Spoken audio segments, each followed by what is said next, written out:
अरे वाह, आज तो सूप है। क्या बात है, ये अपनी उषा है ना, उसका हाथ में तो जादू है, जादू। हाँ। जो भी बनाता है ना, सुपर्ब बनाता है।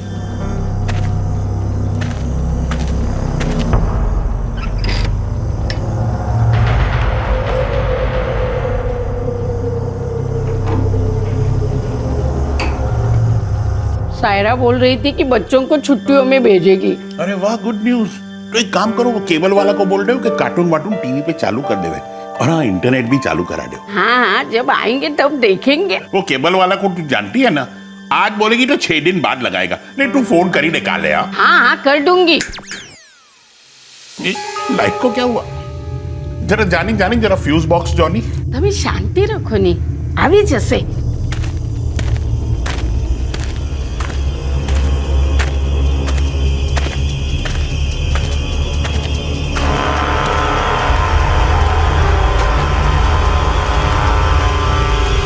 आ गया, जान में जान आया। हाँ। लेकिन ऐसे कैसे हुआ? वो अपना इलेक्ट्रिशियन है ना, उसने इन्वर्टर कन्वर्टर कुछ बोलते हैं ना, वो लगाया है। हाँ, ये तो बराबर है। पहला बार इतना साल में हुआ ना। फरजाद, हुआ होगा कुछ। તમે સૂપ પીઓ ની, ઠંડો થઈ જશે। हाँ, पीऊँ पीऊँ। Inverter converter.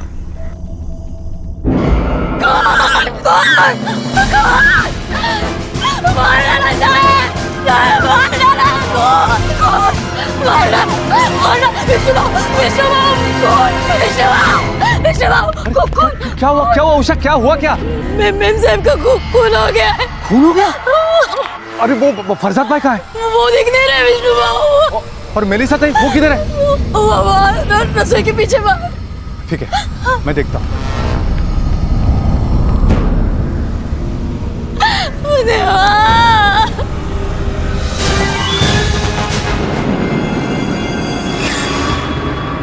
एक नारियल के बागान की मालकिन सीनियर सिटीजन मलीसा दिनशा व्हीलचेयर इस्तेमाल करने वाले अपने पति फरजाद दिनशा के साथ अपने घर में अकेली रहती थी। मेलिसा और फरजाद का जोड़ा पूरे गांव में बहुत ही सभ्य, हेल्पफुल और मिलनसार माना जाता था।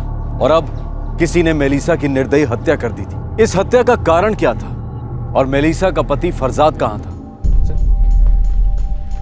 पर यह कोई और केस भी हो सकता है जिसमें चोरी भी की गई हो, या फिर चोरी जानबूझकर की गई हो असली कारण को छुपाने के लिए। May be sir. ये टॉर्च मिली है लाश के पास से।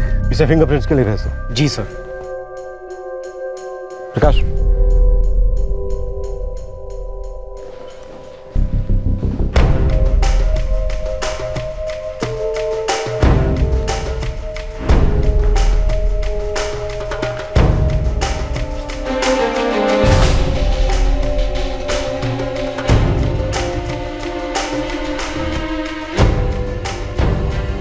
सर, अटैक शायद इन स्टेयर्स पे हुआ होगा और लाश को घसीट के बाहर ले गया होगा। ब्लड काफी सूख चुका है।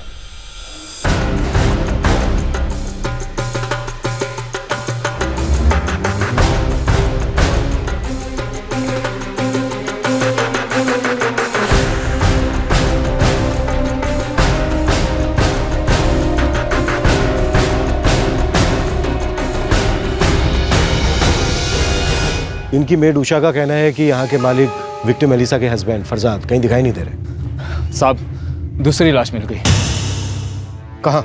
बंगले के पीछे।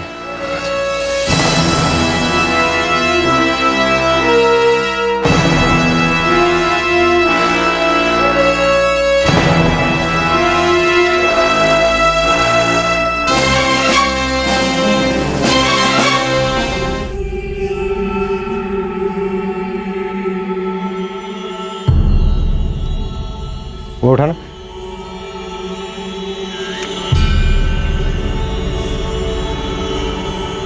वॉकिंग स्टिक पर खून लगा है। शायद इन्हीं की वॉकिंग स्टिक से पीट पीट कर इनको मार डाला गया। इसके फिंगरप्रिंट ले लो और लाश को ले जाओ। घर का कोना कोना छान मारो, कोई भी सुराग छूटना नहीं चाहिए।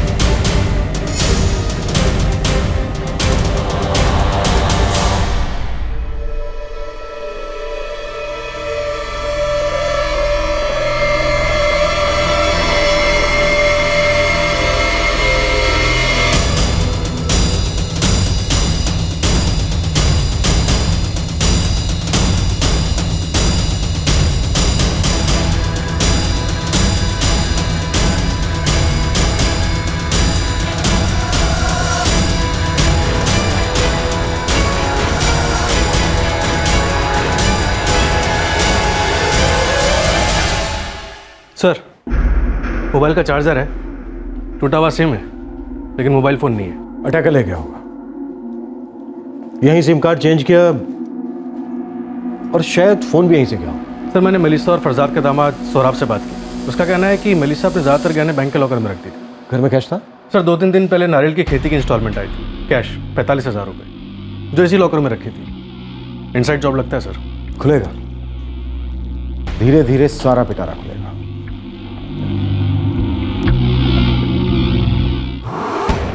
इशू बॉक्स खोलो।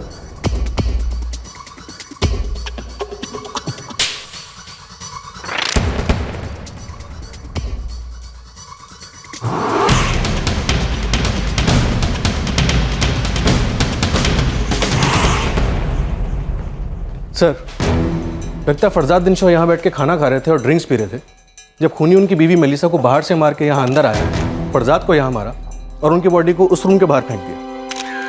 लेकिन बॉडी को बाहर फेंकने का लॉजिक?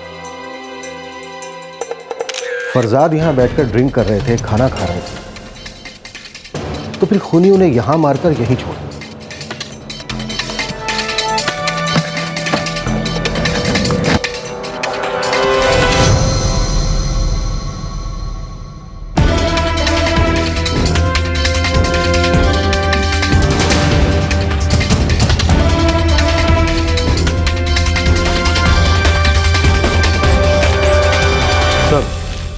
ये दोनों चीजें झाड़ियों में मिली। सर, लगता मर्डर वेपन है। पहली बार किसी पेपर कटर से मर्डर होते देख रहा हूं। प्रकाश, उषा को पूछते हैं कि ये फोन किसका है। ओए साहब, ये मेरे समय हम सबका ही फोन है। माने तुम यहीं रहती हो? नहीं साहब, पास के गांव में रहती हूँ। मेरी 12 घंटे की ड्यूटी होती है साहब। सुबह 6 बजे आती हूँ, शाम को 6 बजे जाती हूँ। अब पता नहीं किसके लिए आऊंगी। तुम मेलिसा और फरसाद से आखिरी बार कब मिली थी? कल शाम को साहब। रोज की तरह उनके लिए रात को खाना बनाया और 6:15 बजे घर के लिए निकल गई। हाँ, क्या खुशबू है। लगता है उषा डिग्री ने चिकन बनाया है। अरे उषा, चिकन बनाया ना तूने? हाँ साहब, जैसा आपको पसंद है ना बिल्कुल वैसा ही बनाया है। अपने बाग का नारियल डाल के ही बनाया है। अरे वाह, तो आज डिनर में फर्स्ट क्लास जलसो। ए, मुंह में पानी आ गया। एक पीस टेस्ट करने को मिलेगा? ना ना, बिल्कुल ना। कितना मोटा हो गया है। हाँ, जैसे तू साइज 0 की है ना, बात करती है। उषा, फरजाद को अंदर लेके जा, मैं राउंड पे जाती हूँ। और वो रामू छोटी छोटी बातों पे गुस्सा करता है, उसको बोल आने के लिए। Stupid man. बोलती हूँ मैं साहब। Bye bye. चलिए साहब। नहीं दिख रहा, मुझे जातो रे बस। आए पकड़।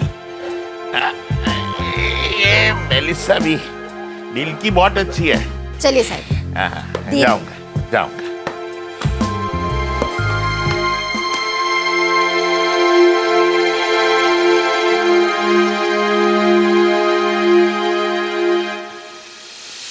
साहब रोज यही बैठकर टीवी देखते।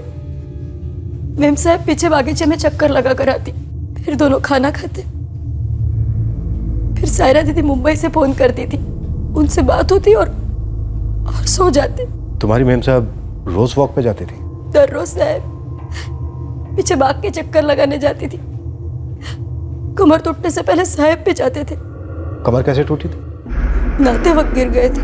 उनकी बेटी सायरा रोज शाम को उन्हें फोन करती थी। हाँ साहब, 15 दिन में एक बार सायरा दीदी और उनके मर्द सौरभ मिलने भी आते थे। सर, सारा और सौरभ ऑन द वे। ये रामू कौन है जो गुस्सा था? ये गाँव में रहता है साहब। वो बाग के नारियल उतारने का काम करता है। वो और उसके आदमी बाग के सारे नारियल उतारते हैं। गुस्सा क्यों था? वो जास्ती पैसा मांग रहा था। नारियल उतारने का हिसाब भी जास्ती मांग रहा था। मेम साहब ने बोला भी कि वो अगले टाइम बढ़ा देगी, पर वो भड़क गया। कई दिन हो गए वो नारियल उतारने नहीं आया। प्रकाश, रामू और उसके आदमी को उठा लो। सर। उषा, आज सुबह एग्जैक्टली हुआ क्या था? मैं रोज की तरह सुबह 6 बजे आई। उस दिन मैं आते ही सबसे पहले बाग में चली गई थी पानी चालू करने।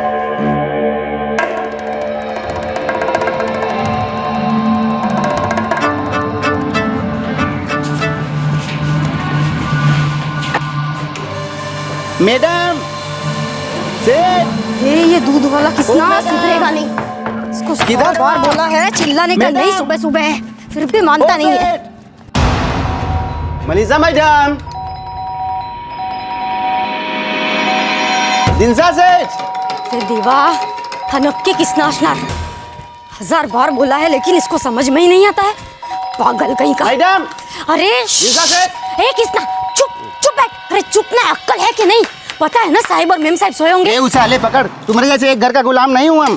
25 घर देखना होता है, 25 घर से कमाई होती है हमारी। और हमारा टाइम पैसा है, पैसा। और हमारा टाइम जो खराब करेगा ना, कभी हम नींद हराम कर देंगे, समझी? अरे चल चल निकल निकल, सकाई सकाई कटकट में ऐसी बड़ा आया नींद हराम करने वाला।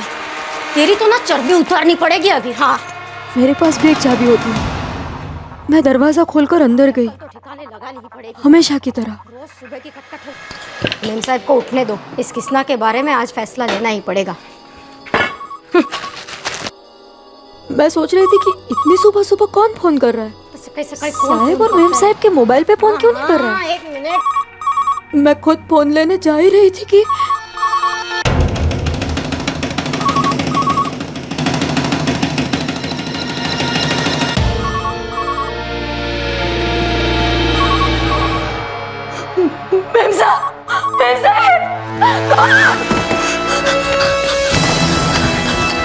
मैं तो कुछ भी करने की हालत में नहीं थी। क्यों? लाश देखने से पहले तुम्हारी हालत को क्या हुआ था? क्या मतलब साहब? तुम्हारे हिसाब से दूध का पैकेट लेकर तुम मेन डोर से यहाँ आई, फिर तुम पैकेट लेकर किचन के अंदर गई। तुमने वहां पर दूध गर्म किया, लेकिन तुम्हें ये टेबल नजर नहीं आई, इस पर बिखरा हुआ सामान तुम्हें नजर नहीं आया, वहां सीढ़ियों पे पड़े हुए खून के धब्बे तुम्हें दिखाई नहीं दिए। मैं जान सकता हूं ऐसा क्या चल रहा था तुम्हारे दिमाग में? मैं वो दूध वाले किस्ना के बारे में सोच रही थी साहब। गुस्सा थी उस पे। बूढ़े लोगों को कोई इस तरह चिल्ला चिल्ला कर जगाता है क्या भला? बहुत फिक्र थी तुम्हें अपने साहब और मैडम के लिए। वो मेरे माँ बाप से भी बढ़कर थे,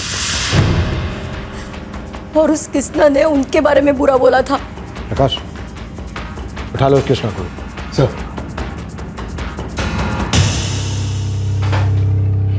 उषा, ये जूते तुम्हारे साहब के? नहीं साहब, इस डब्बे में तो साहब के नए जूते रहते थे। मैं खुद पॉलिश मार के रखती थी हर महीने। तुम्हारा पति क्या करता है? मेरा पति? हाँ, तुम्हारा पति। कहीं ऐसा तो नहीं है कि जूते उसी के हों? क्या?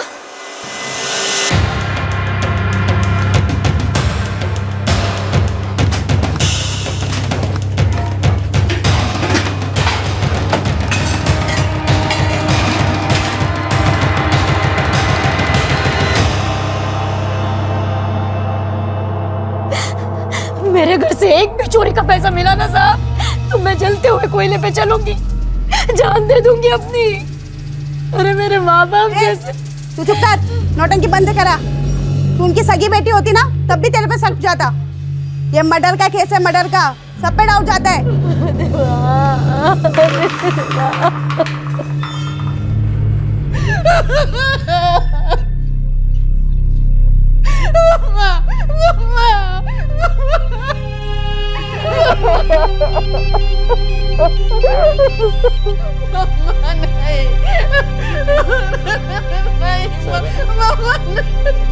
सर, रोज रात को सोने से पहले मेरी मम्मा पापा के साथ बात होती थी विदाउट फेल।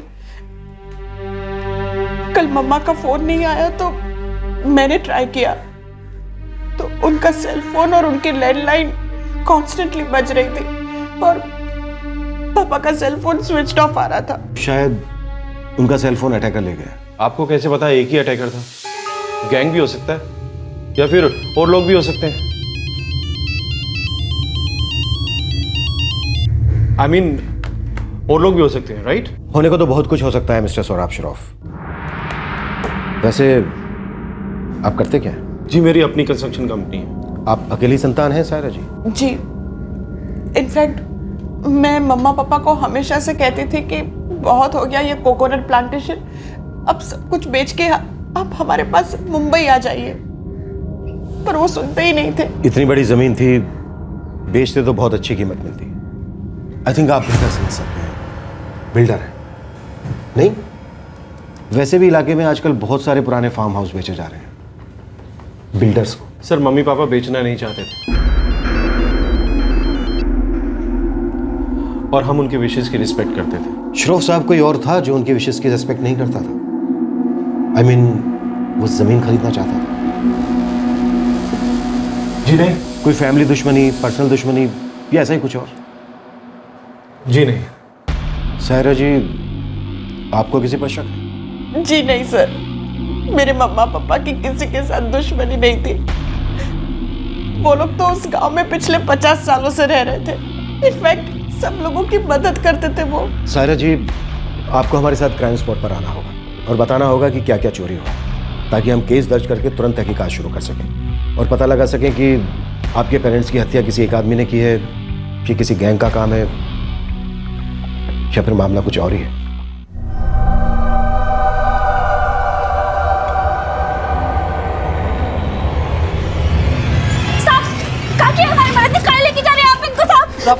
हमने कुछ नहीं किया साहब, हमारी बात मानिए सर। थाने चल, तेरी सारी बात सुनेंगे। हेलो, ये पान रहे? ए रामू, नीचे आ, आजा आजा।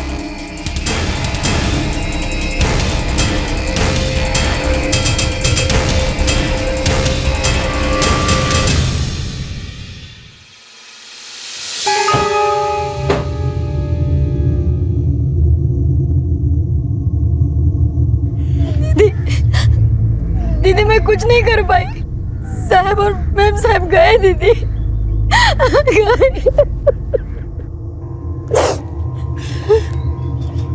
तू कर भी क्या सकती थी उषा, और हम भी क्या कर सकते? बस अब तो ये पता लगाना है कि किसने किया और क्यों किया।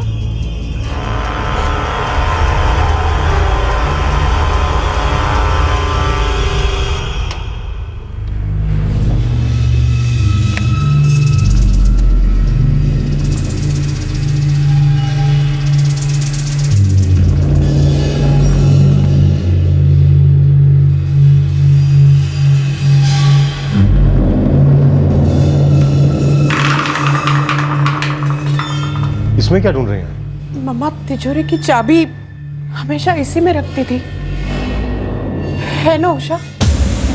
मेरे को नहीं मालूम दीदी, मैम साहब ने मुझे कभी नहीं बताया, मेरे सामने कभी नहीं रखी। सर मेरी मम्मा की सोने की चेन, इयररिंग्स और वेडिंग रिंग, डैडी का सेलफोन और पार्टी शूज, और उनके लॉकर में से 60,000 कैश। अभी तो मुझे इतना ही याद आ रहा है। उषा तुझे कुछ और सूझ रहा है? नहीं। कल पोस्टमार्टम के बाद आपको उनकी बॉडीज मिल जाएंगी, तब तक आप लोगों को कहीं रुकना होगा।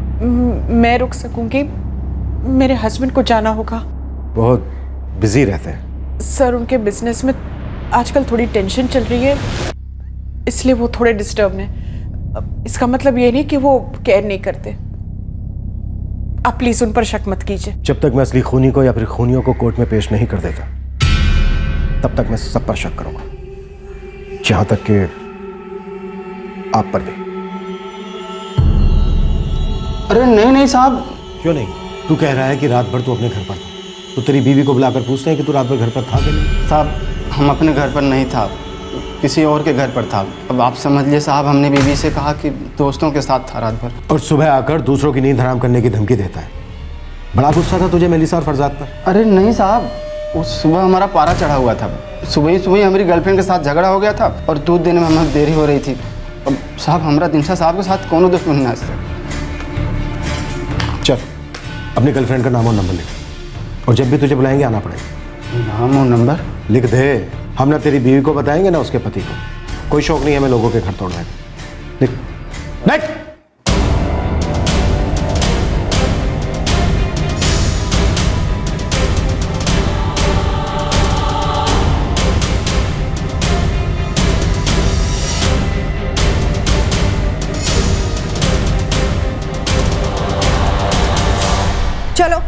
अब तुम लोगों की बारी है। रामू, नारियल की फसल का तुझे एक बड़ा हिस्सा चाहिए था, है ना? हाँ साहब, सबको चाहिए ना साहब। पिछली फसल के 45,000 रुपए मिले थे मेलिसा और फरसाद को, लॉकर में रखे थे उन्होंने। आया होंगे साहब, पर हमारे हाथ में कुछ भी नहीं मिला था। वो 45,000 रुपए कहाँ है रामू?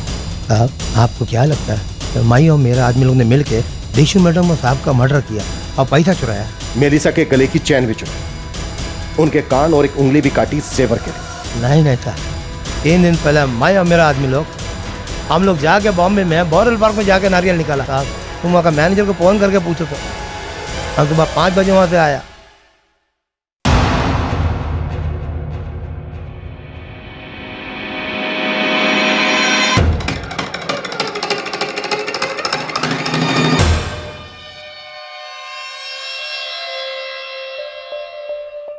मैं 11वीं में जाकर फ्यूनरल की तैयारी करता हूँ। तुम अपना ध्यान रखना। बच्चों को कुछ मत बताना।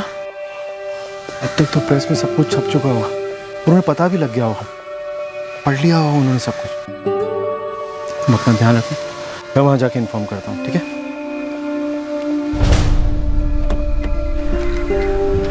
पहुंचते ही फोन करना। ठीक है, बाय।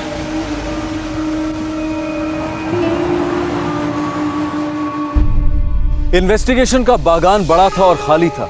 शक की सुई हर दिशा में घूम रही थी। पुलिस कोई एंगल नहीं छोड़ रही थी। हर लीड को फॉलो किया जा रहा था। हर खबरी नेटवर्क को एक्टिवेट किया गया था। दिनशा जोड़े के इस कत्ल ने न सिर्फ उस इलाके में बल्कि पूरे देश में सनसनी मचा दी थी। इस इलाके में पारसी समुदाय के कई सीनियर सिटीजन अकेले रहते थे, जिनके अलग अलग बागान थे, पुराने बिजनेसेस थे। वो सभी इस हत्याकांड से बुरी तरह से आतंकित हुए थे।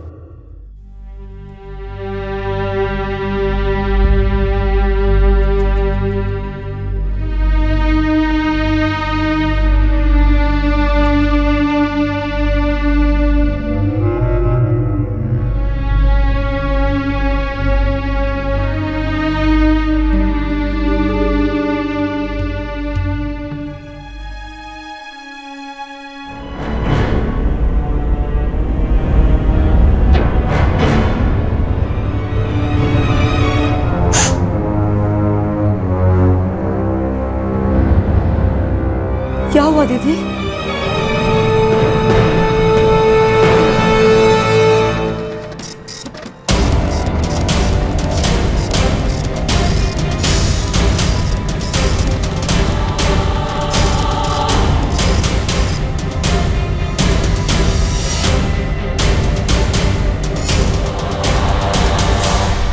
ये पोस्टमार्टम और फॉरेंसिक रिपोर्ट दोनों है साहब। सर, मर्डर की रात सायरा के पति के काफ़ी फ़ोन कॉल्स थे, पर सभी उसके बिजनेस को लेकर मुंबई में किए गए थे और किसी भी सस्पेक्ट के फ़ोन रिकॉर्ड से कुछ भी नहीं मिला।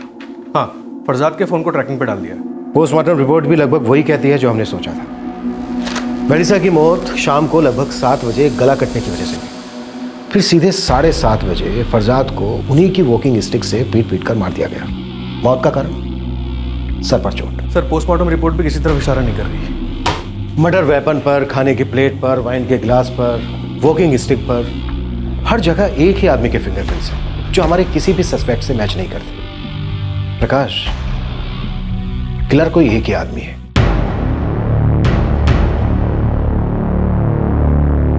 किलर ने वहां खाना भी खाया, वाइन भी पी। सोफे पर उसके बाल और स्किन के ट्रेसेस हैं, मतलब वहां सोया भी होगा। सर, हो सकता है मेलिसा और फरजाद का कोई जानने वाला हो जिसे उन्होंने खाना और वाइन ऑफर की हो। लेकिन यह भी तो हो सकता है कि किलर ने मर्डर करने के बाद खाना खाया हो, फिर वाइन पी हो और फिर वहीं चुपचाप सो गया हो और सुबह उषा के आने से पहले वहां से निकल गया। तिजोरी भी तोड़ी नहीं गई है, उसे चाबी से खोला गया है। उसको मालूम होगा कि चाबी कहाँ रखी जाती है, जो शायद उषा को पता नहीं था। सर, होना हो, ये कोई घर का आदमी लगता है, लेकिन कौन हो सकता है? ये जो भी है, लेकिन जूतों का बड़ा शौकीन है।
अरे विष्णु भाई।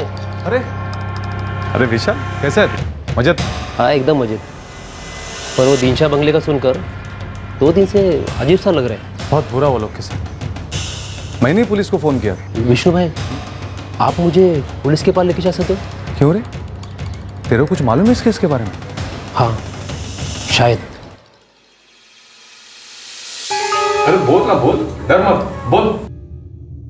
साहब मर्डर वाले दिन वो दिनशा मैडम की जो नौकरानी ना उषा ने मुझे बंगले पर बुलवाया था। काय झालं उषा, एकदम अर्जेंट में बुलाया? चल बताती हूँ। अरे विशाल वहाँ घर में नहीं, यहाँ बाग में काम है। बाग में? हाँ चलो।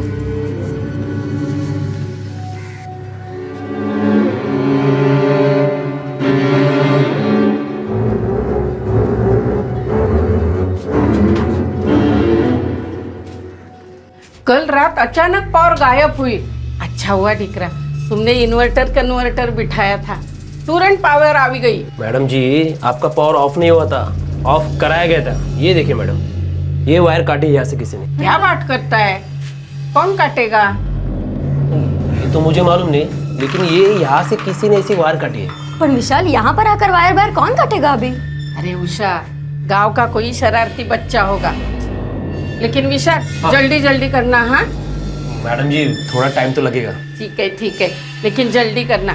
उषा चल, घर में बहुत काम है। चल चल चलिए जल्दी आवी जा। मैंने वायर जोड़ दिया और जैसे ही मेरा काम खत्म हुआ मैंने उसे देखा। हे कौन है तिकडे? अरे थांब, अबे रुक। मुझे लगा कि कोई खोबरा वोबरा चुराने आए होंगे या ऐसे ही कोई होगा। मैंने उस तरफ ध्यान नहीं दिया।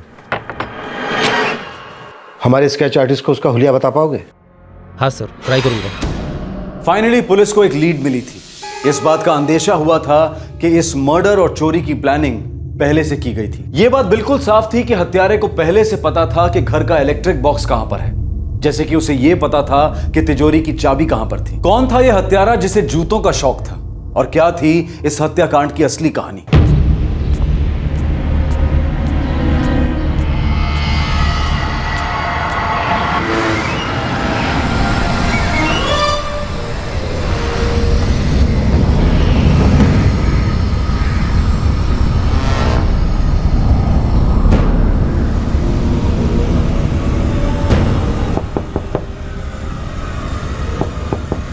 आओ सर। ये देखो सर, ये वायर यहाँ से कटी थी और मैंने इसे ज्वाइन कर दी। उषा, ये बात तुमने हमसे पहले क्यों नहीं बताई? साहब वो याद नहीं रहा, इतना ध्यान ही नहीं दिया था। अब जो हम तुम्हें दिखाएंगे उसे ध्यान से देखो, फिर जो छुपा है वो अपने आप बाहर आ जाए। इसे पहचानती हो उषा?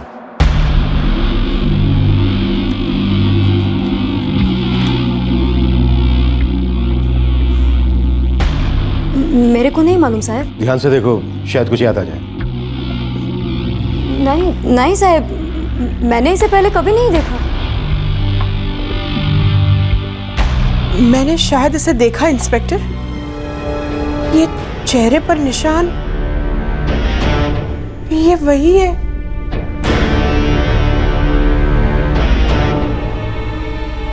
ये गिरीश है, हमारे केयरटेकर का लड़का गिरीश प्रसाद।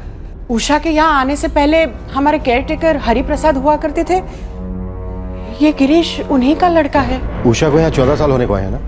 हाँ जी दीदी, इस हरि प्रसाद के बारे में मैंने सुना था, वो तो मर गए ना।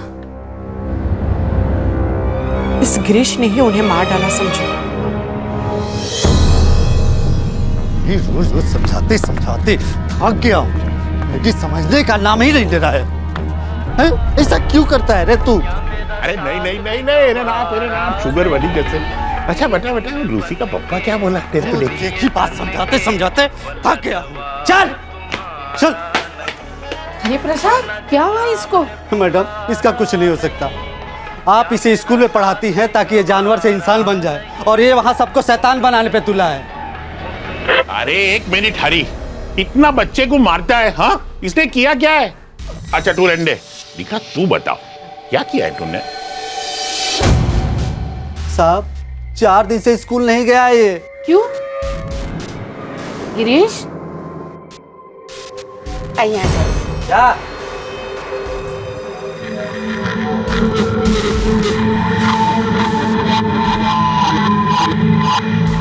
गिरीश ले बिस्कुट ले, शूजबेरी है पूना से, बहुत टेस्टी है।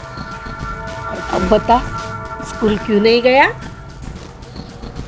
वार तू रवा दे। हाँ कोई बात नहीं दिखा, कोई प्रॉब्लम नहीं। हरी तू बता क्या प्रॉब्लम क्या है, बता तू। साहब अपने स्कूल के 4 बच्चों के साथ ये जुआ खेलने गया था जेठी के पास। खुड़ाई गिरीश तू जुआ खेलता है? क्यों खेलता है डिकरा? क्यों खेलता है बता ना, क्यों? पैसा। ये गधेरा, जुआ का पैसा पैसा नहीं होता है, बर्बादी होता है, बर्बादी। साहब ये बात समझा के हम थक गए, लेकिन ये कुछ समझता ही नहीं है। हम इसको बार बार कहते हैं साहब कि भलाई की रोटी बुराई की जलेबी से भली होती है। साहब रोज मेरी जेब से कुछ न कुछ चुराता रहता है। आप लोग माई बाप हैं, आप लोगों से क्या छुपाना। गिरीश दिकरा तुझे पैसा क्यों चाहिए? और जो भी कुछ चाहिए अपने बाबा से मांगता, मुझसे मांगता, मैं दे देती तुझे। बोल क्या चाहिए तुझे? नहीं बोलूंगा, नहीं चाहिए तुम लोगों की मेहरबानी। हरि प्रसाद हाथ मत उठाना, बच्चा है। गिरीश गिरीश दिकरा आया, गिरीश। सर मेरे मम्मा पापा और हरि प्रसाद ने उसे सुधारने की बहुत कोशिश की, पर वो और बिगड़ता गया। गिरीश की माँ, उसका कोई भाई बहन? कोई नहीं था सर, और गिरीश की माँ तो उसके बर्थ के बाद ही चल बसी थी। आप उस वक्त यहीं रहती थी? नहीं सर, मैं मुंबई में अपनी कॉलेज की हॉस्टल में रहती थी, और कॉलेज की छुट्टियों में मैं जब भी मुंबई से इधर आती तो गिरीश का कोई ना कोई इंसिडेंट जरूर होता था, ऑलवेज।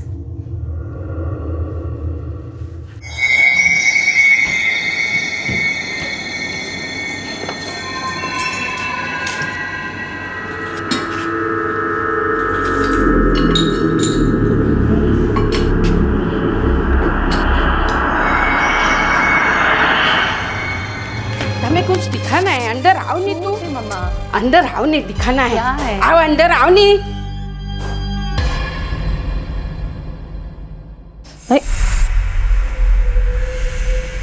मम्मा ये देखो, लगता है यहाँ पे कोई बंदर आया था। कांचा खेलने वाला बंदर।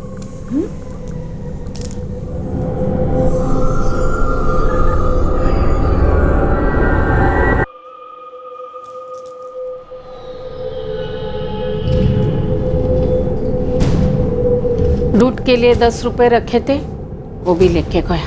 लेकिन मम्मा उसके पापा को बताना मत। उसके पापा को बताना पड़ेगा। बच्चे अब नहीं सुधरेंगे ना तो कभी नहीं सुधरेंगे, और उसके जिम्मेदार सिर्फ हम होंगे, सिर्फ हम। कोने में बैठ चुपचाप उधर। आप लोग घर जाइए, 2-4 घंटे बाद मैं खुद उसे घर छोड़ दूंगा। थोड़ा डर जाएगा तो सुधर जाएगा। हरी,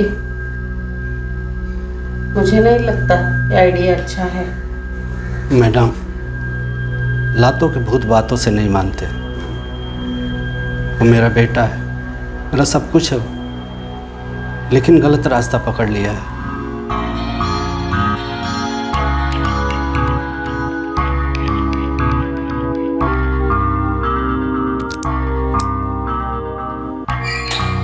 ओए चल, तेरी जमानत हो गई।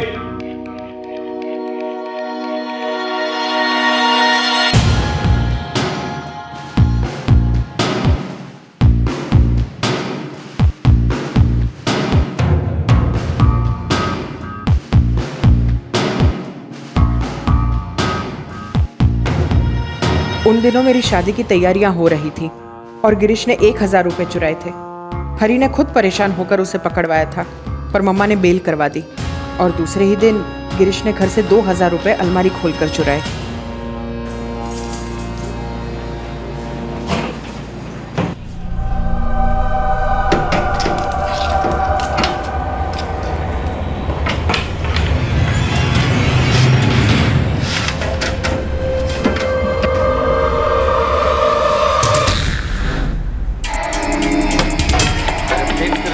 गिरीश, गिरीश, चल 2000 निकाल।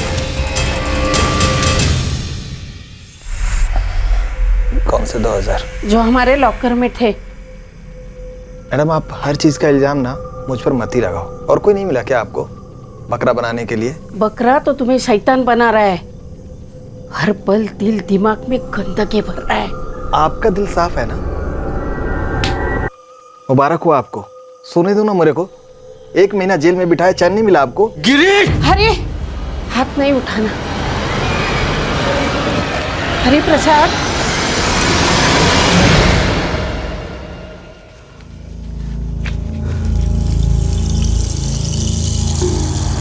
क्या किया ये? क्यों किया? हरि छोड़ छोड़, हाथ नहीं उठाना। खोड़ाई की कसम है तुम्हें। क्या कर रहे हैं हरि? हरि क्या कर रहे हैं? दिख रहा क्या कर रहा है तू? छोड़ हरि, दिख रहा क्या कर रहा है तू? क्या कर रहा है? ऐसा मत कर। तूने ऐसा क्यों किया? कब सुधरेगा? पागल हो गए हो क्या? क्या कर रहे हो?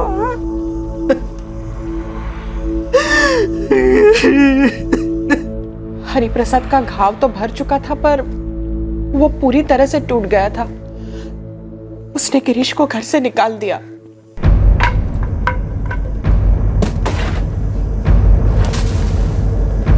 ये भी ले जा, दफा हो जाए यहाँ से।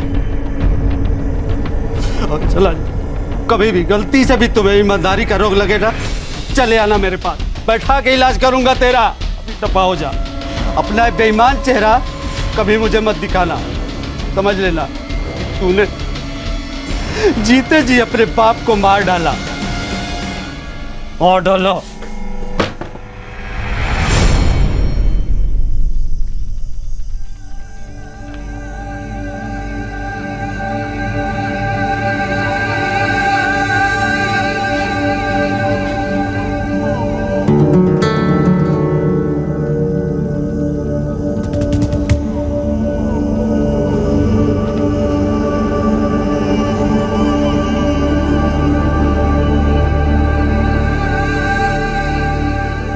उसी साल हरिप्रसाद बीमार हो गया और वो अपने गांव यूपी चला गया। Within 6 months he was no more. Massive heart attack, instant death. और ग्रीश की कोई खबर? No idea sir. उसी साल मेरी शादी हो गई और हम लोग तो कनाडा सेटल हो गए थे। बस 4 साल पहले ही लौटे। उषा, मेलिसा या फरजाद ने इन 14 सालों में हरिया ग्रीश का कोई जिक्र किया? मैम साहब कभी कभी हरिप्रसाद के बारे में बात करती थी कि वो कितने अच्छे आदमी थे वगैरह वगैरह, लेकिन गिरीश के बारे में कभी कुछ नहीं। हाँ साहब, एक बार कुछ बोली थी।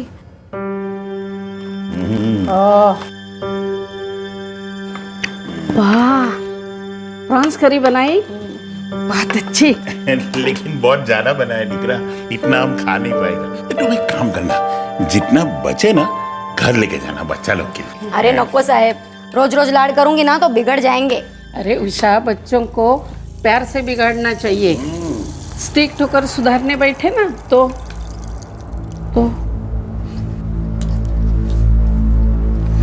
अरे मेम साहब, मेरे बच्चे नहीं बिगड़ेंगे, मालूम मेरे को। जरा भी चर्बी दिखाते हैं ना तो मैं कान के नीचे 2 रख देती हूँ। ये उषा, बच्चों को मारना नहीं। हरि प्रसाद भी बहुत मारता था गिरीश को, कुछ फायदा नहीं हुआ। और हम लोग उसके लिए कुछ नहीं कर पाए। बहुत दुख होता है। ऐसा क्यों हुआ? क्या हुआ था साहब? हाँ? कुछ नहीं। हरिप्रसाद के यूपी वाले गांव का एड्रेस होगा आप लोगों के पास? नो आइडिया सर, मैं तो यहाँ रहती भी नहीं थी। साहब मैं देखती हूँ। मैम साहब की एक एड्रेस वाली डायरी थी, उसमें जरूर होगा। 1 मिनट। हाँ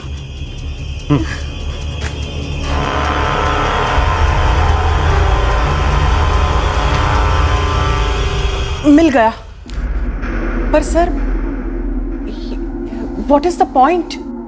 हरि प्रसाद को गुजरे हुए 14 साल हुए हैं और गिरीश जैसे लड़के का उसके गांव में बसना चांसेस आर वेरी लेस। अगर गिरीश तक पहुंचने का 1% चांस भी होगा ना, तो मैं वो चांस जरूर लेना चाहूंगा मिस्टर श्रॉफ, क्योंकि गिरीश सिर्फ आपके पेरेंट्स की हत्या का जिम्मेदार नहीं है, बल्कि वो उन तमाम सीनियर सिटीजन में दहशत फैलाने का जिम्मेदार भी है जो अकेले रहते हैं और खौफ के मारे अपनी जिंदगी ठीक से जी नहीं पाते। पुलिस टीम यूपी पहुंची, लेकिन सायरा श्रॉफ का शक सही निकला। पुलिस को खाली हाथ लौटना पड़ा, क्योंकि 14 सालों में वो गांव भी गुजर चुका था और एक नए कस्बे की शक्ल में उसका पुनर्जन्म हुआ था, और हरि प्रसाद या उसकी फैमिली का नामो निशान मिट चुका था। गिरीश प्रसाद कहां था?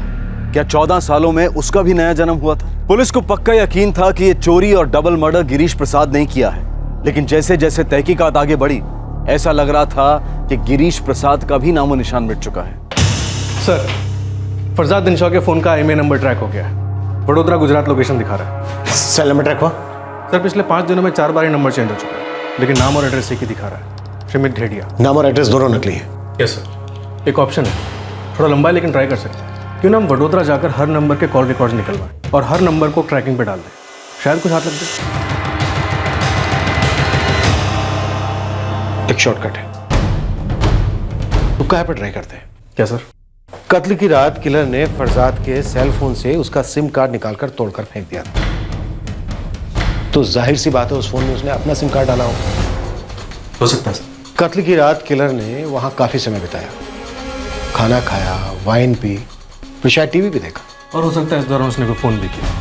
करेक्ट। प्रकाश, तुम एक काम करो, दिनशा बंगलो के आसपास जितने भी सेलफोन टावर्स हैं, उस रात की सबकी ट्रैफिक रिपोर्ट निकलो और पता करो कि उस इंस्ट्रूमेंट से कोई कॉल किया गया है या नहीं। चांस लेते हैं, हो सकता है अपनी बात बन जाए।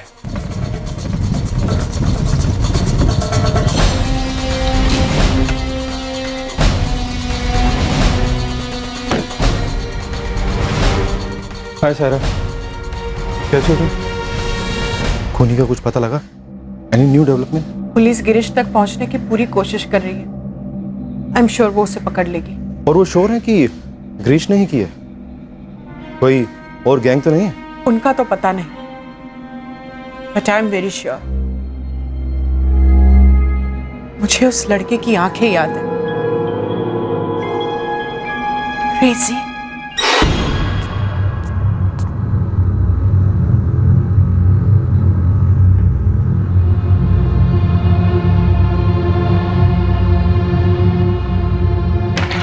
सर, 3 नवंबर को रात को 2 बजे फरजाद का फोन दिनशा बंगलो में ही था और उसके फोन से वडोदरा कॉल किया गया किसी कामरान सैयद के नंबर पर। फोन लगाओ।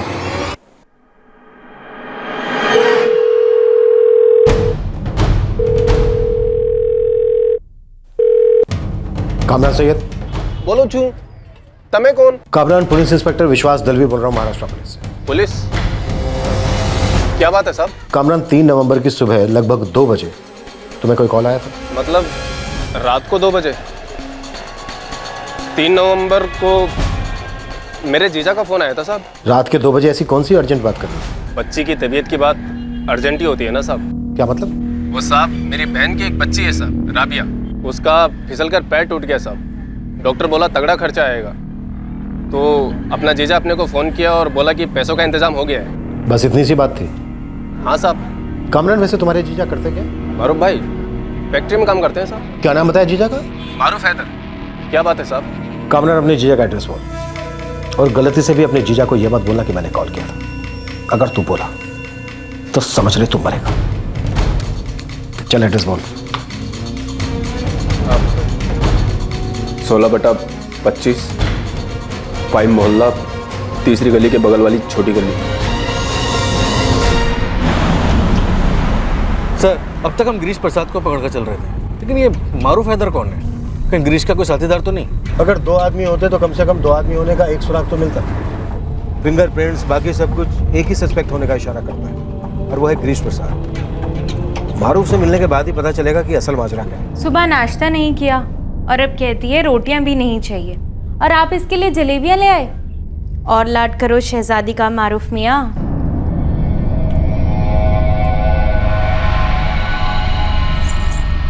अब्बू दो ना। आओ आके ले लो।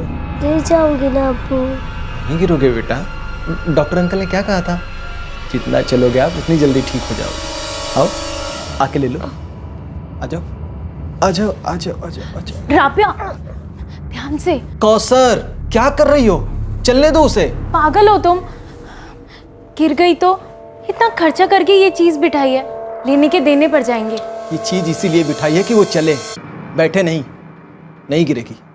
मैं हूं ना, आ जाओ बेटा आ जाओ बेटा ध्यान से। आ जाओ, संभाल के आ जाओ आ जाओ आ जाओ।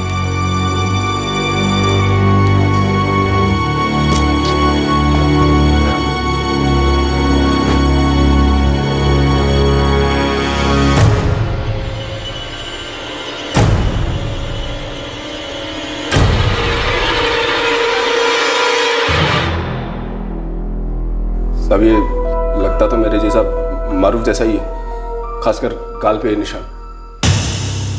और वहां उड़न में सायरा श्रॉफ कहती हैं कि ये पक्का गिरीश प्रसाद है।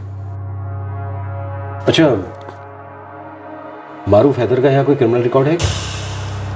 नहीं, हमने चेक किया, मारूफ हैदर का कोई क्रिमिनल रिकॉर्ड नहीं। और गिरीश प्रसाद का चेक करना पड़ेगा। वैसे गिरीश प्रसाद रहता कहाँ है, इसका कोई आइडिया है आपको? नहीं। कामरान, तुम्हारी बहन और जीजा कहाँ रहते हैं? पहले गांधी मार्ग के पीछे रोज गार्डन के पास रहते थे साहब। साल भर हुआ उन्होंने वही मोहल्ला शिफ्ट किया है साहब।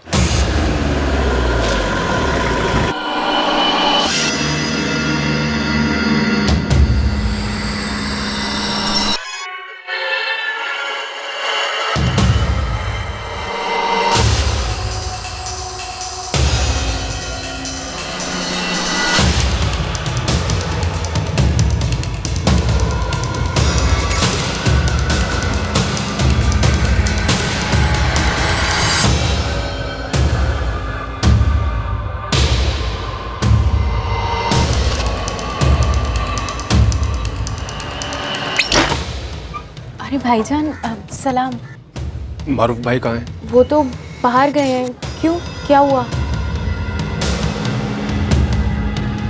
गिरीश प्रसाद कहाँ है कौसर? इतने सालों बाद? गिरीश प्रसाद और मारूफ हैदर के बीच क्या कनेक्शन था, क्या कंफ्यूजन था? मेलिसा और फरजाद के मर्डर केस की इन्वेस्टिगेशन टीम को महाराष्ट्र से वडोदरा गुजरात ले आई। सर्कमस्टेंशियल एविडेंस के आधार पर यह लगभग तय था कि यह भयंकर हत्याकांड गिरीश प्रसाद ने किया है या फिर मारूफ हैदर ने, या दोनों ने मिलकर किया है, या हकीकत कुछ और ही थी। मारूफ हैदर और गिरीश प्रसाद एक ही आदमी है। क्या बात कर रही हो कौसर? ये हमारे और मारूफ के निकाह से पहले की बात है, जब हम दोनों पहली बार मिले थे 2005 में। उस वक्त मारूफ ही गिरीश था, गिरीश प्रसाद।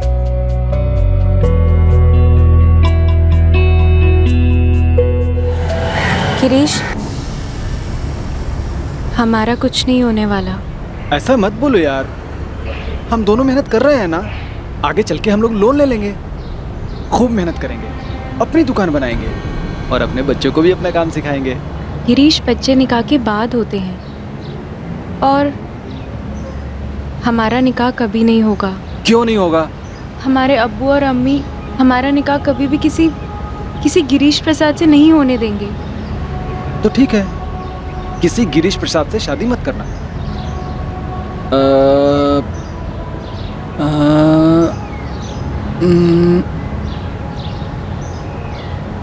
मारूफ नाम कैसा है? मारूफ? हाँ, मारूफ हैदर, मारूफ सैयद, जो कुछ भी बोलो, मैं मुसलमान बन जाऊंगा यार। तुम हमारे लिए अपना मजहब बदलोगे? तुम्हारे घर वालों को बुरा लगेगा ना? मेरा कोई घर और घर वाले नहीं है कौसर, मेरा बस एक ही रिश्तेदार है, वो तुम हो। और मैं तुमको इसलिए नहीं खोना चाहता यार कि मेरा नाम गिरीश प्रसाद है। और हमने कभी भी अपने अब्बू अम्मी और कामरान भाई को ये नहीं बताया कि वो निकाह से पहले गिरीश हुआ करते थे। इससे पहले कहाँ रहते थे? रोज गार्डन के पास। पहले तो सब कुछ ठीक चल रहा था साहब, हम दोनों दुकान में काम किया करते थे। फिर राबिया पैदा हुई। उसके बाद सेठ ने दुकान बंद कर दी। हम दोनों बेकार हो गए साहब। वहाँ से यहाँ क्यों आए? पैसों की तंगी थी साहब, किराए के लिए पैसे नहीं थे। फिर यहाँ कर मारूफ ने एक रेस्टोरेंट में नौकरी पकड़ ली, एक वेटर की नौकरी। कौन से रेस्टोरेंट में? रहनुमा रेस्टोरेंट, गांधी मार्ग के पीछे ही। लेकिन साहब वहाँ पे उसने एक गलत काम किया। चोरी की? कसम खाओ आगे से चाहे जो हो जाए, लेकिन तुम दोबारा कभी चोरी नहीं करोगे। नहीं करूँगा कौसर, मजबूरी में की थी, आगे से नहीं करूँगा। हमने कहा कसम खाओ। कसम? राबिया की कसम खाओ। अरे हम कह रहे हैं ना, आगे से चोरी नहीं करेंगे। हमने कहा राबिया की कसम खाओ। राबिया की कसम नहीं करेंगे। जेल से छूटने के बाद हमें उस मोहल्ले में रहना ठीक नहीं लगा, किराया भी ज़्यादा था, तो हम लोग यहीं आ गए। फिर मारूफ घर से थोड़ा बहुत काम किया करता था। मारूफ जल्दी चलो, राबिया क्या हुआ राबिया को? राबिया सिमरन की छत से गिर गई है।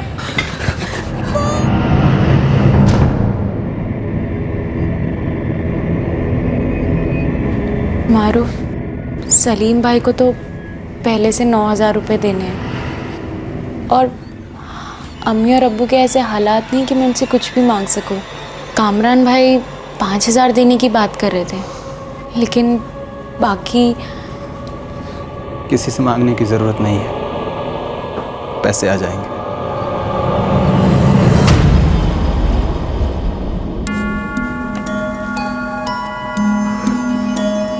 मारूफ कहाँ जा रहे हो? इतनी सुबह सुबह जा कहाँ रहे हो तुम? मैं अपने अतीत से मिलने जा रहा हूँ, ताकि हमारा भविष्य बदल सके। क्या मतलब? मैं कल तक लौटूंगा।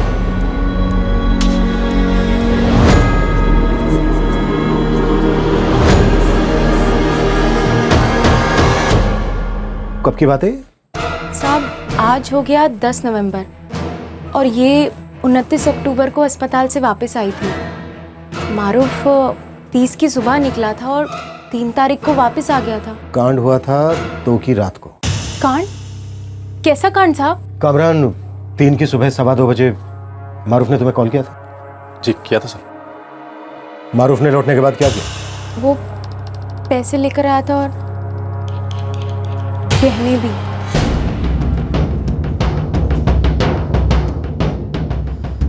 ये कहाँ से आए? मेरे कुछ रिश्तेदार हैं, उन्होंने दिए तेरे लिए, संभाल के रख। हाँ, और ये देख, ये इनसे राबिया की टांग का ब्रास भी आएगा, अपना 1 साल का किराया भी होगा, और अपना छोटू ये भी प्राइवेट क्लिनिक में पैदा होगा। ये कौन से रिश्तेदार हैं? तुमने तो कभी जिक्र नहीं किया। दूर के कोई? खून का रिश्ता है।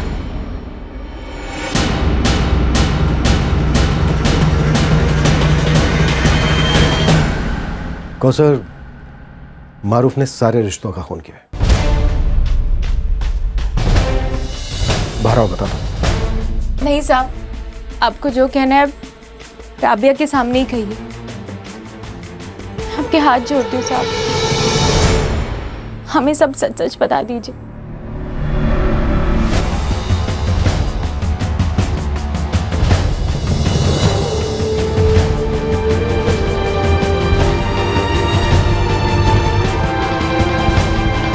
गिरीश ने इन गहनों के अलावा तुम्हें कुछ कैश भी दिया था? बस कहने ही दिए थे, रोकड़ा तो उन्हीं के पास रहता है। हमें तुम्हारे घर की तलाशी लेनी होगी। 1 मिनट साहब। गरीबी में अगर एक इंसान जुर्म को जायज समझता है, तो एक ऐसा गरीब भी है जो ईमानदारी को अपनी सबसे बड़ी पूंजी समझता है। आरोपी मारूफ की पत्नी कौसर एक ऐसी गरीब इंसान थी जिसे अपनी गरिमा और खुददारी सबसे ज्यादा प्यारी थी, और शायद यही मारूफ के लिए सबसे बड़ी सजा थी। पुलिस को मारूफ की घर की तलाशी से कुछ नहीं मिला, लेकिन यह बात तो बिल्कुल साफ हो चुकी थी कि गिरीश प्रसाद उर्फ मारूफ हैदर ने ही मलीसा और फरजाद का कत्ल किया था और उनके घर को लूटा था। यह केस अब अपने आखिरी पड़ाव पर आ पहुंचा था।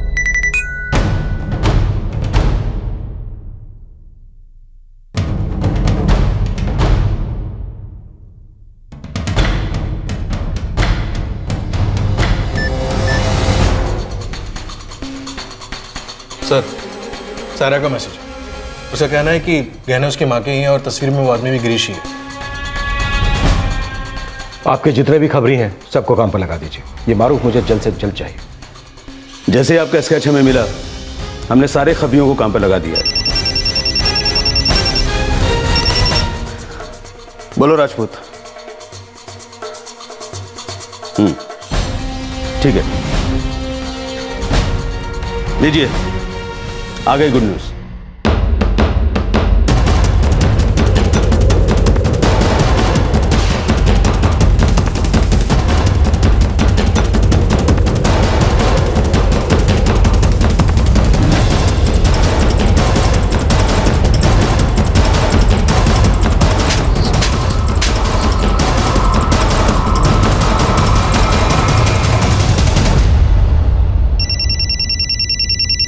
मेरा है साहब। विकास देखो जरा और स्पीकर पे डालो। मारूफ बात कर। हेलो मारो। हाँ कौसर बोल। पकड़े गए हो? हाँ पकड़ा गया, लेकिन तू फिक्र मत कर। अब किस बात की फिक्र? हमें तो फिक्र थी कि तुम पकड़े नहीं जाओगे। कौसर, तुम हमारा, राबिया का और हमारे आने वाले बच्चे का चेहरा कभी नहीं देख पाओगे। मैंने जो कुछ किया तुम लोगों के लिए किया, समझी? तुमने हमारे लिए जो किया वो जिंदगी भर के लिए काफी है। जानना चाहते हो तुमने हमारे लिए क्या किया है? लो सुनो। आप मेरे अब्बू नहीं हो, गंदे हो आप। नहीं, हेलो हाँ मैडम।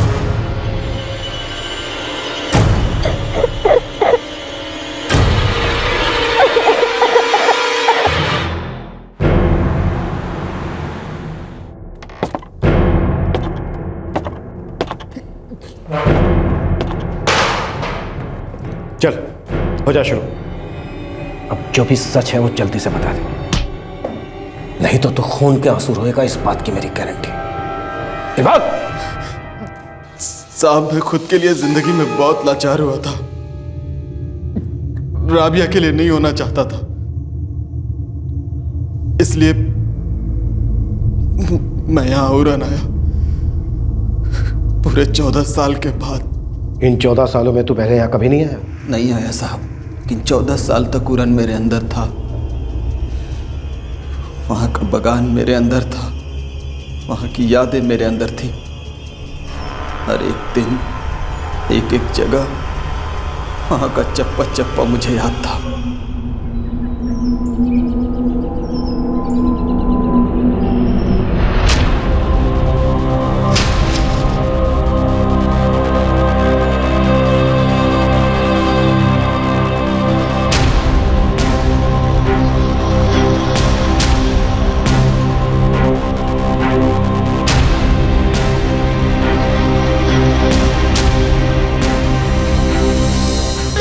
तूने ऐसा क्यों किया?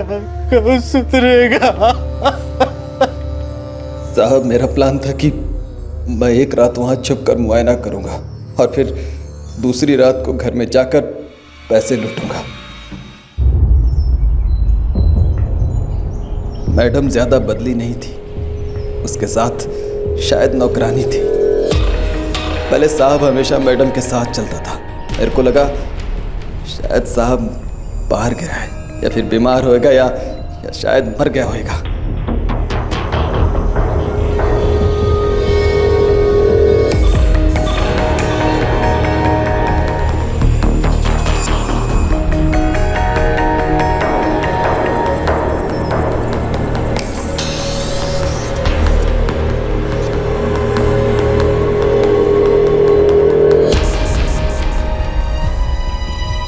साहब अपाहिज हो गया था, देखकर अच्छा लगा। मेरा काम और भी आसान होने वाला था। नौकरानी शाम को चली जाती थी और उसके बाद बुढ़ा बुढ़ी अकेले होने वाले थे।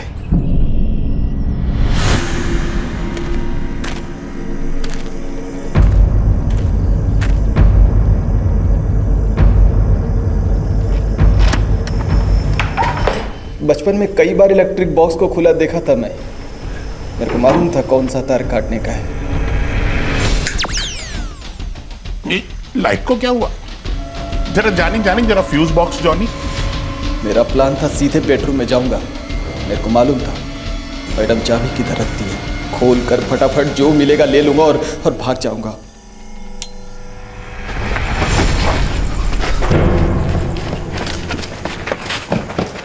उस रात तो बागान में ही सोया? हाँ साहब, लेकिन दूसरे दिन साला वो इलेक्ट्रिशियन भी आ गया। ए कौन है तिकडे? अरे थांब, अबे रुक।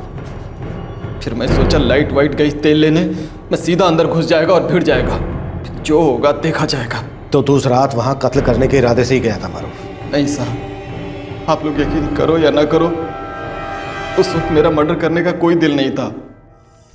मेरे को सिर्फ पैसा चाहिए था, लेकिन उस मैडम को देखा तो मेरा फ्यूज उड़ गया। इधर इधर इधर कोई तार कट गया मेरे दिमाग के अंदर और मैं कौन है?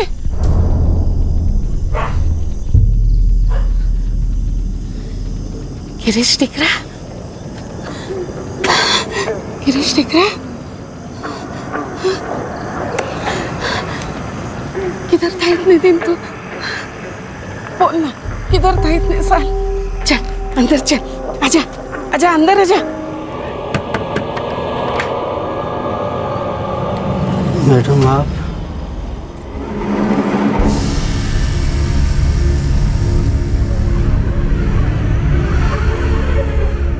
गिरीश दिख रहा? कुछ चाहिए था तो अपने बाबा से मांगता, मुझसे मांगता।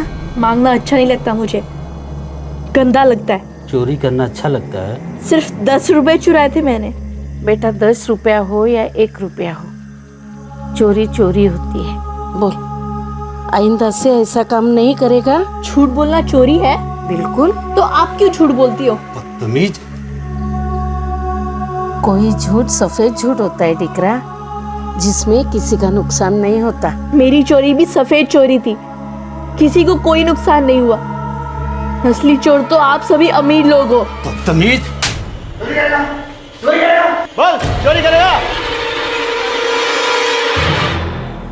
डिकरा तो कुछ बोलता क्यों नहीं है? आओ अंदर आओ, नहीं आजा।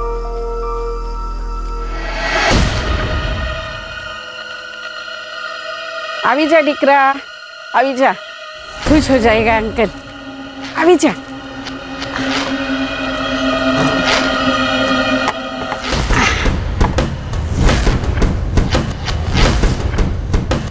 अभी जा डिकरा, शर्माता क्यों है? अभी जा।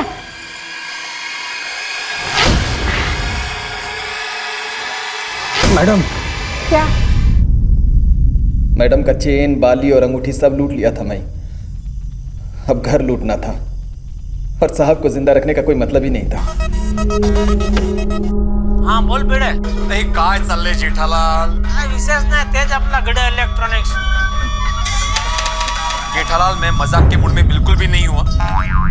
क्या हुआ भाई, बहुत गुस्से में लग रहा है? अरे गुस्सा नहीं करूं तो क्या करूं? आती है।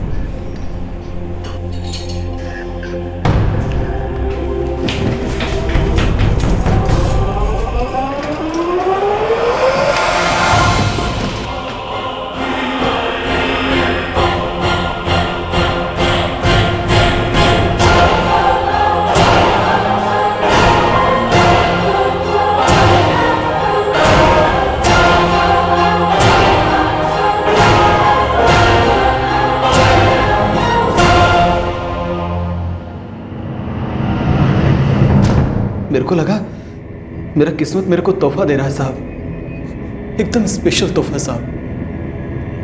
इन्हीं नए जूतों के लिए किसी जमाने में मैं कितना मार खाया था, और उस दिन वो जूते मेरे को बैठे बिठाए मिल रहे थे, बिना मांगे।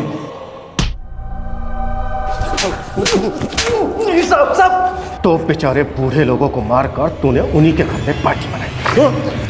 नहीं साहब, मैं वहां से भाग गया था, लेकिन स्टेशन जाने के लिए एक भी ऑटो नहीं मिला मेरे को। मेरे को मालूम था सुबह 4 बजे ऑटो वाले अपनी गाड़ी निकालेंगे। सोचा तब तक सो लेता हूँ, लेकिन 2 दिन से कुछ भी खाया नहीं था, बहुत भूख लगी थी साहब।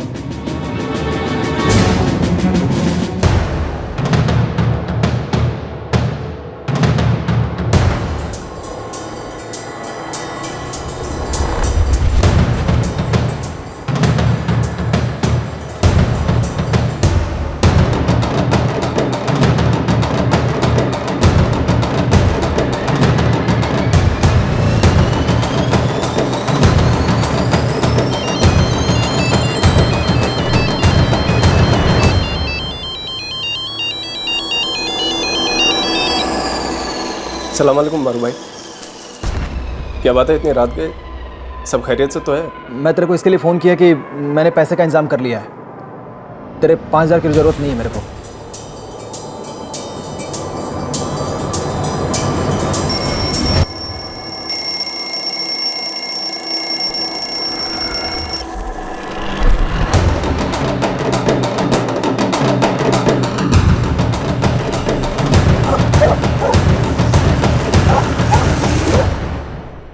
मेलिसा के कान और उंगली भी काटे तूने। उसको मैं ट्रेन से बाहर फेंक दिया।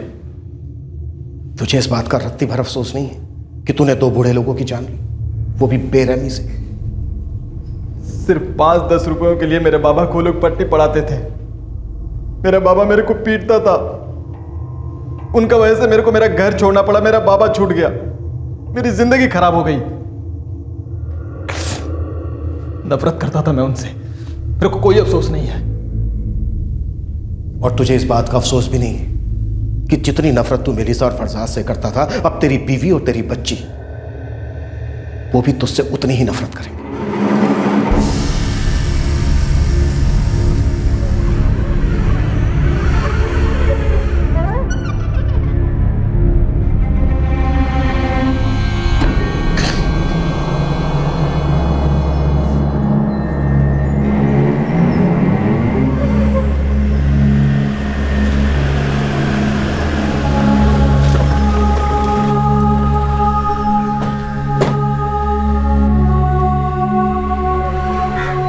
सायरा जी, मिस्टर सोहराब, गिरीश उर्फ मारूफ ने अपना जुर्म कबूल कर लिया।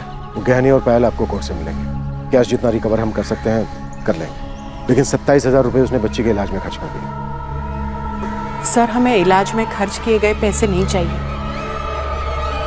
और वो पायल भी आप उस बच्ची को ही लौटा दीजिएगा। ठीक है। क्या बोला उसने? मम्मा पापा को क्यों मारा?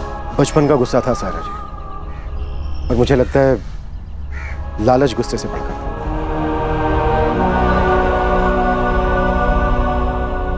ये पायल उधर से रिटर्न आई है, बोले आप रख लो।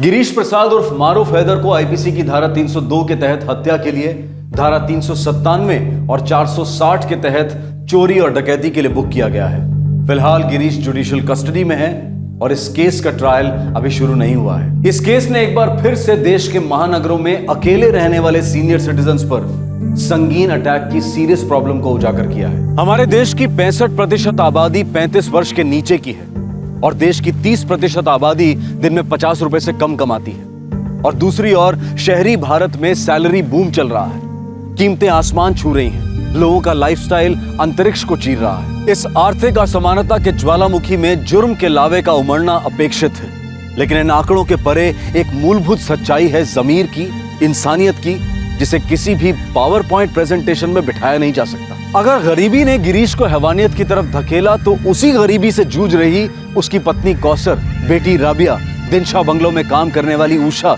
और खुद गिरीश का पिता हरि प्रसाद, इन सभी ने एक्स्ट्राऑर्डिनरी ईमानदारी, इंसानियत और स्वाभिमान का प्रमाण दिया। अक्सर विकृत लालच और आलस को छुपाने के लिए गरीबी और अत्याचार को बहाना बनाया जाता है। इसे बचपन में ही बहुत जल्दी पहचानने और सुधारने की जरूरत होती है, पर इसका कोई फिक्स फॉर्मूला नहीं है। हर बच्चा अलग है।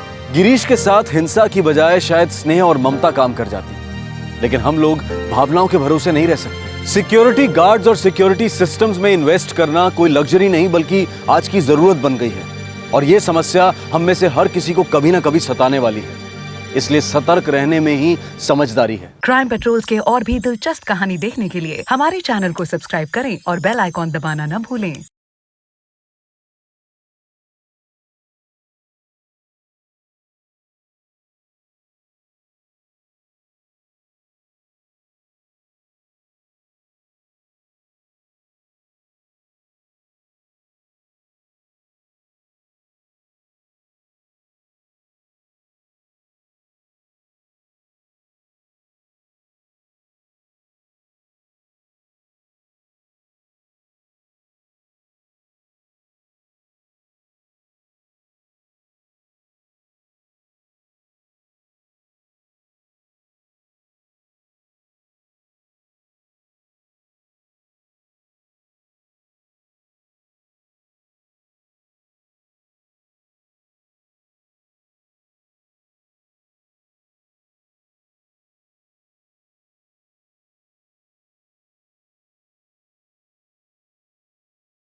आज का हमारा दूसरा केस भोपाल मध्य प्रदेश का है, जहां एक अधेड़ उम्र के वकील के खुशहाल वर्तमान पर अतीत का भयंकर साया आ गिरा। देखते हैं केस।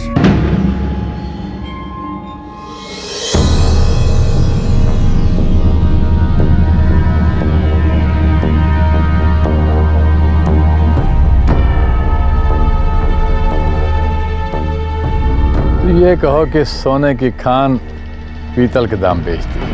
वापस दिला दो, मुंह मांगे पैसे दूंगा। पैसे कागज के फूल हैं दोस्त। जब पूरा खेत ही मिल सकता है तो अनाज से क्यों काम चलाएं? मुझे इस जमीन का 15% चाहिए। मंजूर, मैं सिर्फ ये जमीन दिला दो और देखो हमारे पास पूरी जिंदगी नहीं पड़ी हुई। कविता, कविता। आई जी, ये लीजिए। अरे वो कांति चाचा के यहाँ से जो मैं पेपर्स लाया था वो कहाँ है? अरे आप भूल गए, आपने तो बाहर टीवी के पास रखे थे। वो मेरे बैग में डाल दो, बहुत इंपॉर्टेंट पेपर्स हैं। जल्दी करो, मुझे देर हो रही है। हाँ, अभी डाल दो।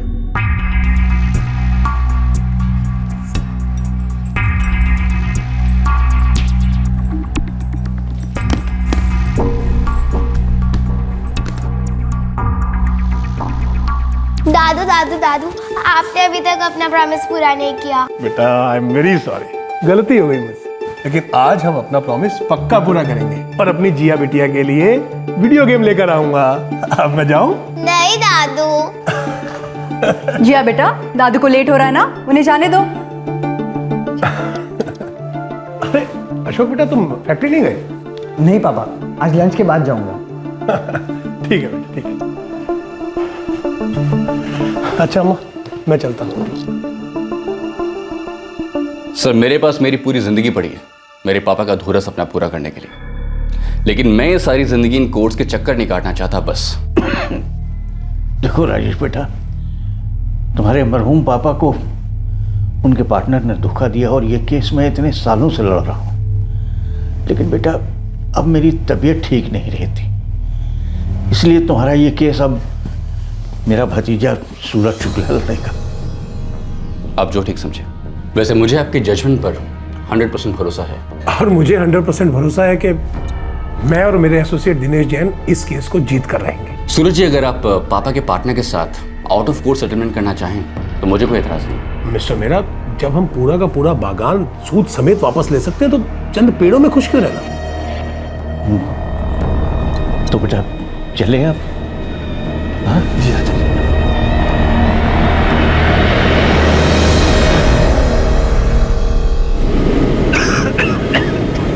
अब मैं तुम्हें क्या बताऊं सूरज, तुम खुद एक काबिल वकील हो। कैसी बात कर रहे हैं चाचा जी, आप गुरु हैं मेरे। बेटा, सीनियर होने के नाते एक बात जरूर कहूंगा, आउट ऑफ कोर्ट सेटलमेंट को रूल आउट मत करना, क्योंकि अक्सर जीत की जिद में हम वक्त से हार जाते हैं।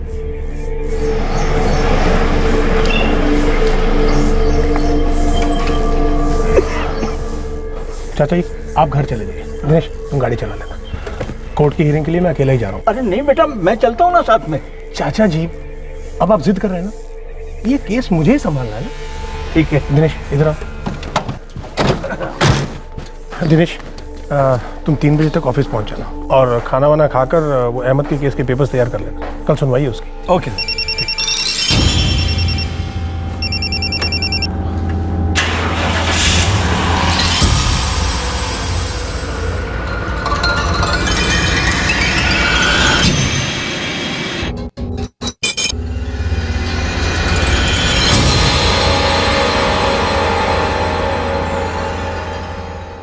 एडवोकेट सूरज शुक्ला भोपाल डिस्ट्रिक्ट कोर्ट में पिछले 30 सालों से प्रैक्टिस कर रहे थे। यह उनके लिए एक आम वर्किंग डे था। वो अपने बताए हुए समय पर अपने ऑफिस लौटने वाले थे और फिर उसके बाद घर जाने वाले थे, लेकिन 10 अगस्त 2014 की दोपहर को ऐसा नहीं हुआ। एडवोकेट सूरज शुक्ला के गुरु और चाचा कांतिलाल शुक्ला, उनका असिस्टेंट दिनेश जैन और उनके परिवार वालों को भनक तक नहीं थी कि उनका भविष्य हमेशा के लिए बदलने जा रहा था, और इसकी जड़ें अतीत की गहराइयों में थी। जो तुमने नया केस सूरज को दिया है वो कोई गड़बड़ वाला केस तो नहीं है ना? कोई गड़बड़ वाली बात नहीं है, आप डरिए मत, वो आ जाएगा।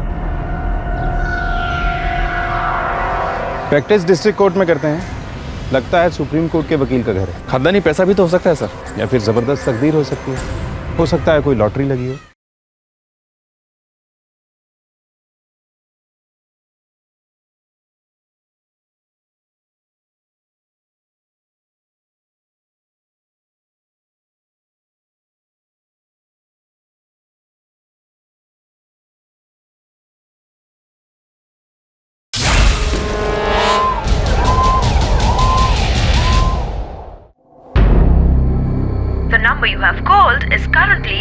switched off. The number you have called is currently switched off. The number you have called is currently switched off. The number you have called is currently switched off. अरे कोई कांति को फिर से फोन लगा दो, मैं बात करूंगी।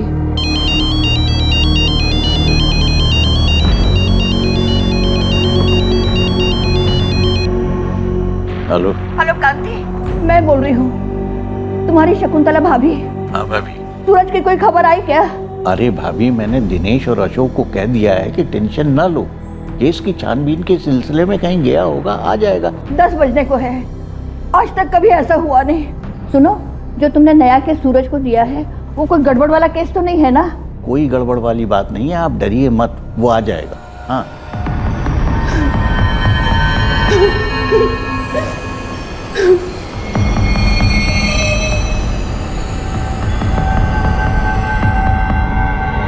लीजिए सर। सारे दोस्तों और रिश्तेदारों से बात हुई? हाँ, सभी से हुई है। पापा कहीं नहीं है। मॉर्ग मैं हुआ है सर, सारे अस्पताल भी देखा है। मैंने इन्हें पहले कई बार देखा है डिस्ट्रिक्ट कोर्ट में। वो वहीं प्रैक्टिस करते थे और वहीं से गायब हुए हैं। तो वहीं से ढूंढते हैं। सर, एडवोकेट सूरज शुक्ला का असिस्टेंट दिनेश जैन, वो कह रहा था कि उसने शुक्ला को तकरीबन 1 बजे यहीं गेट नंबर 1 के सामने ड्रॉप किया था। सिन्हा, इस ड्रॉप को इस कैमरे ने जरूर पिकअप किया होगा। कल दोपहर 1 बजे बाद का फुटेज निकलवाओ, इसका और जितने भी कैमरे हैं यहाँ पर। जी सर। भोसले से कहो कि सीसीटीवी फुटेज रेडी रखें और सूरज शुक्ला के कॉल रिकॉर्ड्स निकलवाओ। ऑर्डर जा चुके हैं सर। तब तक हम फैमिली से बात करते हैं।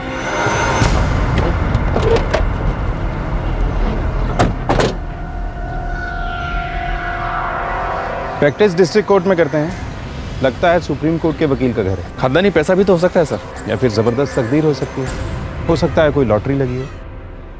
देखिए सर, मेरे पापा छोटे मोटे केसेस ही लेते थे, ज़्यादातर चीटिंग मीटिंग के केसेस। छोटे मोटे केसेस ही लड़ते थे बस? हाँ, वो कोई टेंशन वाला केस लेते ही नहीं थे। कोई और टेंशन थी? कोई घरेलू मामला? नहीं बेटा, मेरा बेटा बहुत ठंडे दिमाग का सुलझा हुआ इंसान है। उसे न किसी को टेंशन देना अच्छा लगता है और ना ही लेना। वैसे मामला है टेंशन वाला शकुंतला जी। एडवोकेट साहब कहीं फंस गए होते तो एक कॉल जरूर करते। कविता जी, उनको कोई पर्सनल टेंशन था? जी नहीं, ऐसा कुछ भी नहीं था। कोई अफेयर? कभी नहीं। किसी से कोई दुश्मनी? कोई पुरानी दुश्मनी, फैमिली वाली?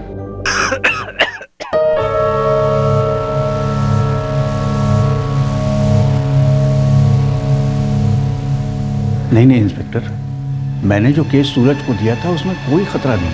आखिर इतने सालों से मैं भी तो लड़ रहा हूँ ना, मुझे तो कुछ नहीं हुआ। आपके सामने खड़ा हूँ और सूरज को अभी उस पर काम करते हुए तो सिर्फ 1 ही दिन हुआ था। मुझे इस क्लाइंट का नाम और नंबर चाहिए। जी दिनेश। ये रहा उनका कार्ड, मोबाइल, एड्रेस, लैंडलाइन, सब कुछ है इसमें। पुलिस ने उस नए केस की पूरी तरह से छानबीन की, लेकिन ना तो उसमें से कुछ अटपटा मिला और ना ही पुलिस को एडवोकेट सूरज शुक्ला की फैमिली से कोई लीड मिली। लेकिन इन्वेस्टिगेटिंग ऑफिसर को यह जरूर अटपटा लग रहा था कि डिस्ट्रिक्ट कोर्ट में छोटे मोटे चीटिंग के केस लड़ने वाला वकील इतना अमीर कैसे है, और अगर अमीर है तो किडनैपिंग का एंगल भी हो सकता है। और सीसीटीवी फुटेज ने इस एंगल को और मजबूत कर दिया। सर, जैसा दिनेश ने बताया, 1 बजे डिस्ट्रिक्ट कोर्ट के गेट नंबर 1 पर कांतिलाल शुक्ला की गाड़ी रुकी। सूरज शुक्ला गाड़ी में सोते रहे। कोर्ट में जाते वक्त उन्हें किसी का फोन आया सर। उनके कॉल रिकॉर्ड्स आने के बाद पता चलेगा कि ये कॉल किसका था। पूरे 1 घंटा वो कोर्ट के अंदर थे। उसके बाद कोर्ट से बाहर निकले और ये देखिए सर, कोर्ट के बाद सूरज शुक्ला घर जाने के बजाय कोर्ट के सामने केसर बार में गए और 10 मिनट बाद बाहर आए, फोन पर बात करते थे। फिर ये 2 लोग सूरज से मिलने आए और तीनों बार के अंदर चले गए। लगभग 7 बजे, पूरे 5 घंटे बाद ये तीनों बार से बाहर निकले सर। टैक्सी को ट्रेस करो और ड्राइवर को लेकर आओ। इन दोनों के क्लोजअप्स ले लो और सारे पुलिस स्टेशन में भिजवा दो। ये दोनों सूरज शुक्ला के पहचान के लोग थे। सर, क्या इन दोनों ने सूरज शुक्ला का किडनैप किया या वो अपनी मर्जी से इनके साथ गए होंगे? अगर ये किडनैपिंग का केस होता तो फिरौती के लिए कॉल आया होता। अब ये अलग बात है कि घर पे फोन आया हो और हमें इन्फॉर्म ना किया गया हो। सूरज शुक्ला अगर अपनी मर्जी से इनके साथ गए तो फोन को स्विच ऑफ क्यों करते और अपनी फैमिली में किसी से बात क्यों नहीं करते? 5 घंटे बाहर में थे तीनों सर। हो सकता है अक्सर बैठते हो।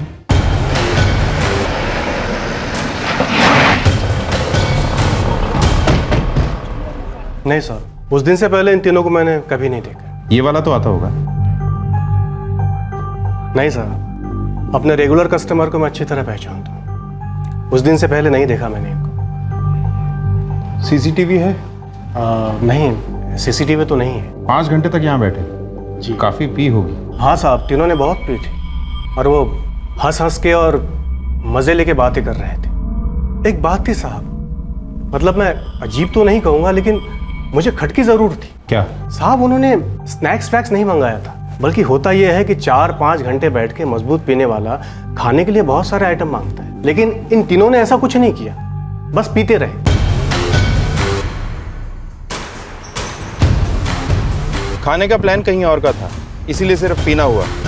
और उस टैक्सी में बैठकर शायद किसी खाने वाली जगह पर गए होंगे। वैसे भी रात के खाने का वक्त हो रहा था। सर, टैक्सी और टैक्सी वाला दोनों ट्रेस हुए हैं। भोसले उन्हें थाने लेकर आ रहे हैं। आउट ऑफ सिटी हैं, थोड़ा टाइम लगेगा। सिन्हा लगता है इन तीनों में गहरी दोस्ती थी।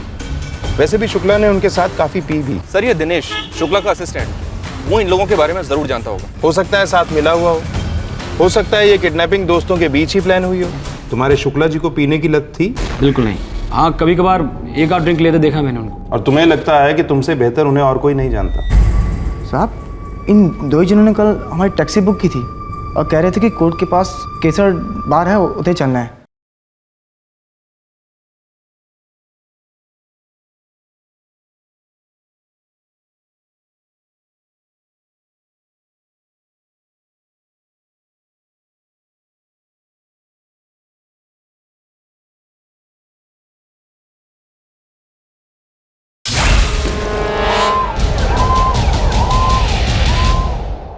क्या वाहियात बात कर रहे हैं सर आप? मैं और सूरज जी की किडनैपिंग? ख्याल इतना भी वाहियात नहीं है दिनेश। पिछले 13 साल से तुम शुक्ला को असिस्ट कर रहे हो। मेरे बड़े भाई हैं वो, पिता समान। अमीर बाप का गरीब लड़का। छोटे मोटे चीटिंग के केस सॉल्व करके तुम्हारे पिता समान बॉस ने काफी कुछ बना लिया है। और जहां तक हमारी जानकारी है, तुम अब तक किराए के एक कमरे में रहते हो, कमा रहे हो। ऐसी भक्ति बॉस के प्रति? सर, मुझ पे शक करके आप खामा अपना वक्त जाया कर रहे हैं। मैं सूरज जी की इज्जत करता हूँ, इसलिए उनके साथ जुड़ा हुआ हूँ और उनके हर केस में मुझे कुछ ना कुछ नया सीखने को मिलता है। और जितना मैं उनको जानता हूँ ना, उतना शायद कोई नहीं जानता। फिर तो तुम इन दोनों को भी जानते होगे। काफी गहरी दोस्ती थी तुम्हारे शुक्ला जी की इनसे। मैंने इन्हें कभी नहीं देखा। तुम्हारे शुक्ला जी को पीने की लत थी? बिल्कुल नहीं। हाँ, कभी कभार एक आध ड्रिंक लेते देखा मैंने उनको। और तुम्हें लगता है कि तुमसे बेहतर उन्हें और कोई नहीं जानता? सर, वो टैक्सी ड्राइवर आ गया। आप थोड़ी देर बाहर बैठिए और आराम से सोचिए कि कहीं आप हमें कुछ बताने में भूल तो नहीं रहे।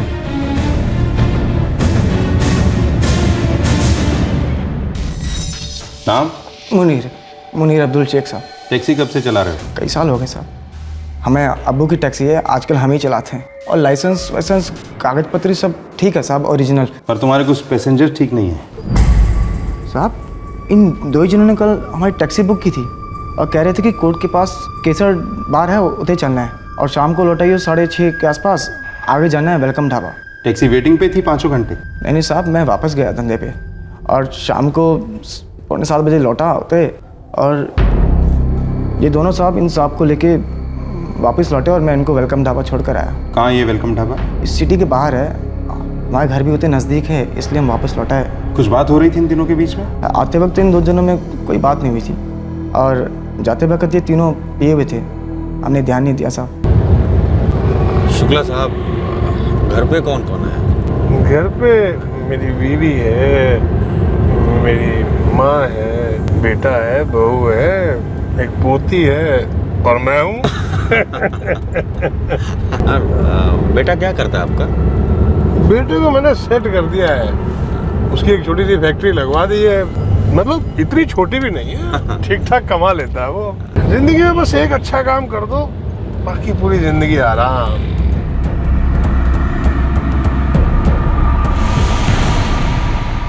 और उसके बाद ये तीनों वेलकम ढाबा पे उतरे और उससे पहले कोई बात नहीं हुई इनके बीच। एक दूसरे को नाम से बुलाया कभी? इतना ध्यान नहीं दिया साहब। ठीक है मुनीर, तुम जा सकते हो। जी साहब।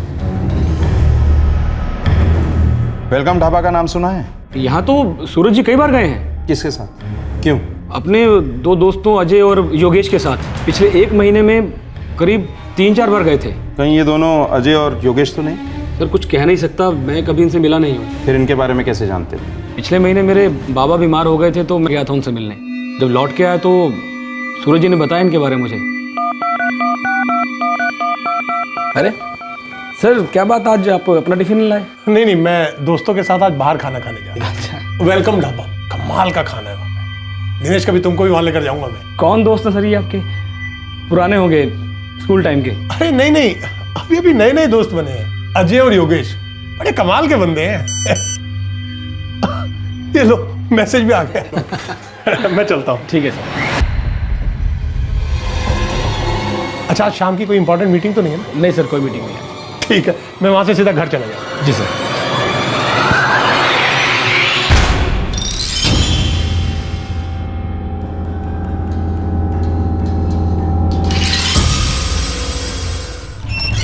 सर, सूरज शुक्ला के कॉल रिकॉर्ड्स आ गए। 1:02 पर सूरज को कॉल आया था अजय जायसवाल का, और 2:10 पर योगेश गुप्ता का। ये वही लोग होंगे, अजय और योगेश, सूरज जी के नए दोस्त। सच बताऊं तो मुझे शौक लग रहा है जानकर कि सूरज जी उनके साथ बार में इतना पी रहे थे। अभी तो केस शुरू भी नहीं हुआ है दिनेश, एक से एक शौक आने बाकी। फिलहाल तुम जा सकते हो, लेकिन शहर नहीं छोड़ सकते। जी सर। समझ में नहीं आ रहा सर, 1 महीने की इतनी गहरी दोस्ती, सालों से असिस्टेंट रहे दिनेश को पता ही नहीं है। फोटोग्राफ्स फैमिली को दिखाओ, नाम भी बताओ, चाचा कांतीलाल शुक्ला को भी। फिर हम सीधा वेलकम ढाबा जाएंगे। इस नई नई दोस्ती में मुझे किसी पुरानी दुश्मनी की बू आ रही है सिन्हा।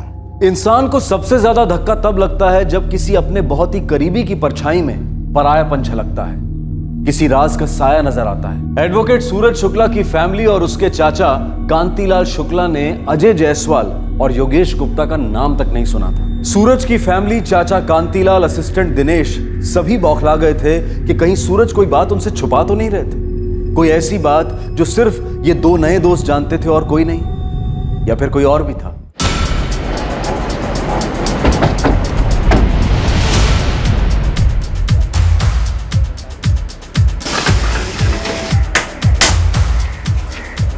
अरे साहब, ये तो वो वकील है, नाम नहीं मालूम। ये 2 दिन पहले यहाँ आए थे, इनके साथ और 2 आदमी भी थे। हाँ हाँ, आए थे ना साहब, अपने वो योगेश और अजय के साथ। इनमें से अजय कौन है और योगेश कौन है? सब ये अजय जायसवाल है और ये योगेश गुप्ता है। क्या पता सर, कोई घपला किया क्या? जानते हो इन्हें? नाम से ही जानता हूँ। वैसे लोग टेम्पो लाइन में है। वो अपना विपिन है ना, वो साल भर पहले लेकर आया था। ये विपिन कहाँ मिलेगा? सर जी, यही विपिन है। मैं जरा अपना काम देख लूँ। तो विपिन, ये कौन है? मैं नहीं जानता साहब। इन दोनों को भी नहीं जानते? साहब ये तो अजय और योगेश हैं, टेम्पो लाइन में काम करते हैं साहब। क्या काम करते हैं? ड्राइवर हैं साहब। कहाँ रहते हैं? मुपलागढ़ बस्ती में साहब।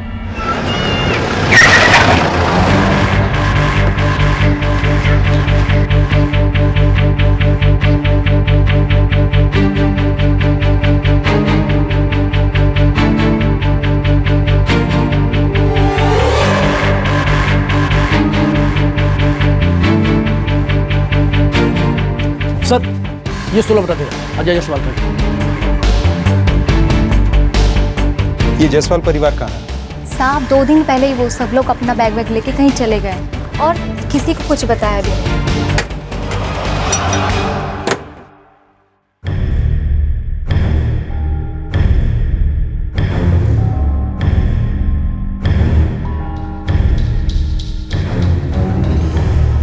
सर, कुछ खास तो नहीं मिला है? ये मिला है सर।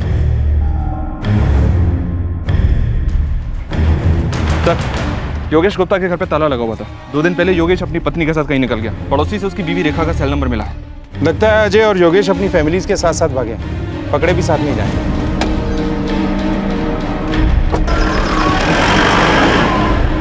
अमित जायसवाल, योगेश गुप्ता और योगेश की पत्नी रेखा, तीनों के कॉल रिकॉर्ड से करवाओ और तीनों के इंस्ट्रूमेंट को ट्रैकिंग पे डलवा दो सिन्हा। Yes sir. सर एक बात है, योगेश और अजय दोनों टेम्पो चलाते हैं, दोनों ड्राइवर हैं। सूरज शुक्ला इनके साथ दोस्ती क्यों करेगा? इनके साथ बैठकर शराब क्यों पिएगा? हो सकता है सूरज को पता ही ना हो कि वो ड्राइवर है। या फिर हो सकता है उसे पता हो और तीनों मिलकर कुछ प्लान कर रहे हैं। एक काम करो, दोनों के क्लियर फोटोग्राफ सूरज के फोटोग्राफ के साथ आसपास के सभी पुलिस स्टेशन पे भिजवा दो। Yes sir. सुना, मुझे किसी बुरी खबर की बू आ रही है।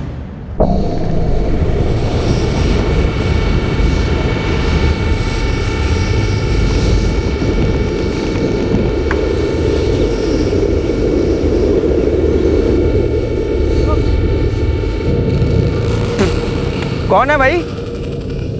कौन लेटा है उधर?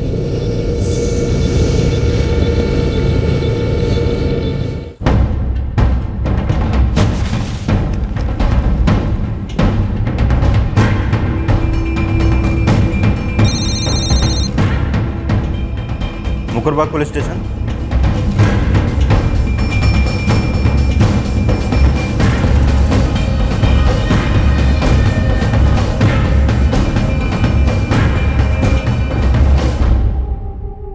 भोपाल से 200 किलोमीटर दूर मिली ये लाश किसकी थी?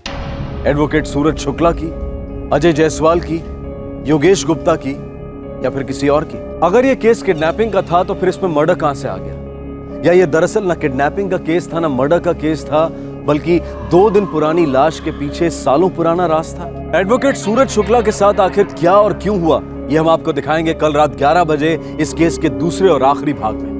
आपसे फिर मुलाकात होगी, तब तक अपना ख्याल रखें, सुरक्षित रहें और याद रखें, जिंदगी में हर किसी को दूसरा मौका मिलना चाहिए और हो सके तो मदद का हाथ भी। सही वक्त, सही कदम, सतर्क रहें। जय हिंद।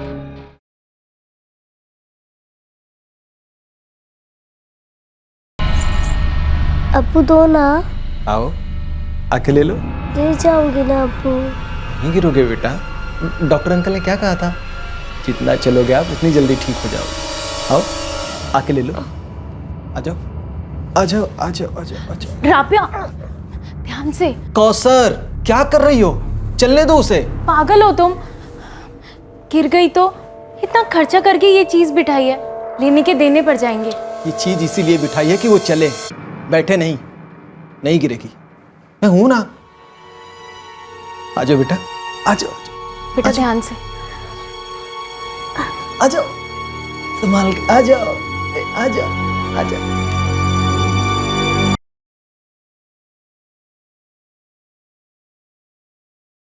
हाँ, अभी डालो।